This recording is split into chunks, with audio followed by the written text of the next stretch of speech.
Queiramos ou não, consciente ou inconscientemente, é uma visão filosófica da vida e uma metafísica do mundo que norteia a nossa atividade.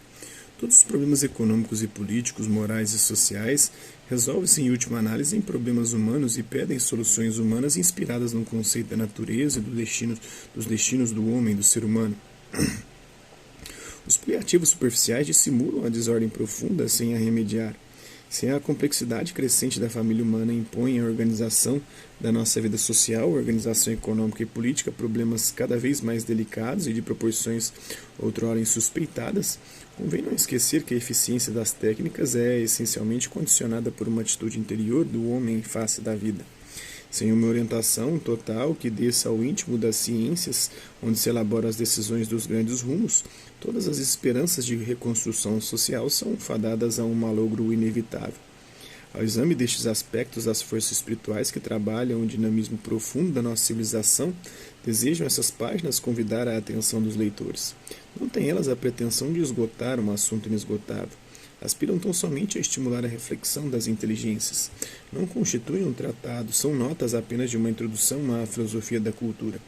O livro primeiro, depois de averiguar a agudeza excepcional da crise contemporânea, esforça-se por definir a ideia complexa de civilização, distinguir os elementos mais importantes e sublinhar a influência decisiva que, na sua natureza e nos seus destinos, exerce uma concepção integral do homem. No livro segundo, investiga-se a gênese e evolução histórica das ideias responsáveis pela gravidade da nossa situação atual. A genealogia dos sistemas facilita-lhes a compreensão e prepara os espíritos a melhor aquilatar-lhes o valor e as influências.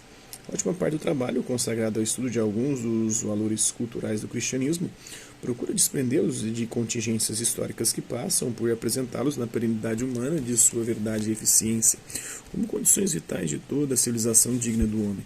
Averiguação do mal, diagnose das causas, terapêutica eficiente.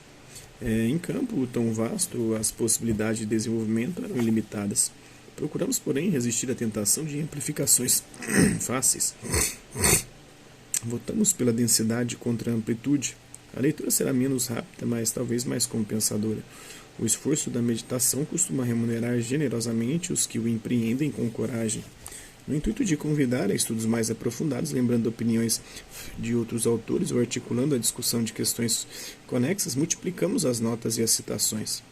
Os leitores que não desejam interromper o fio da leitura poderão saltá-la sem detrimento da sequência lógica das ideias. Leitor amigo, lê-me com paciência e simpatia. Simpatia pela sinceridade de quem transmite a convicção de verdades benfazejas, paciência pelos defeitos de quem não soube desempenhar-se melhor de tarefa tão útil. O livro primeiro, A Civilização, capítulo 1, A Crise Moderna. Este capítulo, escrito em fins de 1938, já não corresponde à situação atual.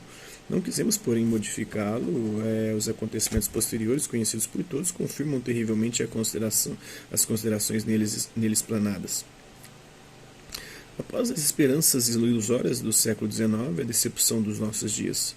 A geração de ontem fora embalada com os idílios de um otimismo confiante e satisfeito. A crença no progresso ininterrupto do século XVIII e XIX. Deu origem à dúvida e à incerteza, o século das incertezas que foi o século XX. A fé na solidez da nossa civilização era inabalável.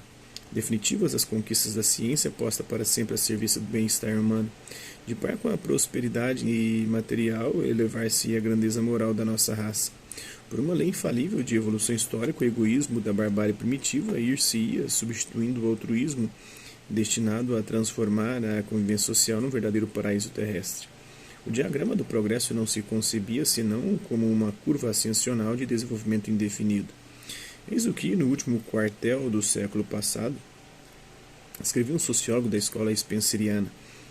O progresso da civilização é apenas um aspecto de uma lei geral que condicionou igualmente a formação do sistema solar, partindo da nebulosa amorfa.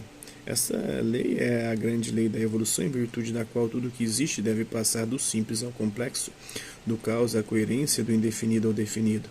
Esta lei determina que a própria sociedade humana, partindo do ponto em que cada família vive isolada e o homem deve ser ao mesmo tempo guerreiro, caçador, pescador, talhador de pedra, construtor, passaria pelo estado nômade, em que se unem várias famílias sob uma autoridade. e o rei é ao mesmo tempo juiz e sacerdote, o sacerdote é ao mesmo tempo juiz e rei, e chegue por fim a estes estados complexos e regulares da civilização moderna, em que a divisão do trabalho atinge o seu máximo e cada função tem seu órgão social apropriado, segundo J.B. Crozier, na sua obra Civilização em Progresso, Londres de 1885, na página 385. Por vezes, este otimismo atinge as raias de um entusiasmo religioso de caráter apocalíptico. O W. Godwin é um dos representantes mais curiosos do idealismo revolucionário pela religião do progresso, assim entrevê as bem-aventuranças do futuro. Neste dia bendito já não haverá nem guerra, nem crime, nem a chamada administração da justiça, nem governo. Enfim, não haverá mal, nem angústia, nem tristezas, nem ressentimentos. Cada homem procurará, com ardor indizível, o bem de todos. O espírito será vivo e ativo e nunca desiludido. Do W. Godwin, Inquiry Concerning Political Justice, né?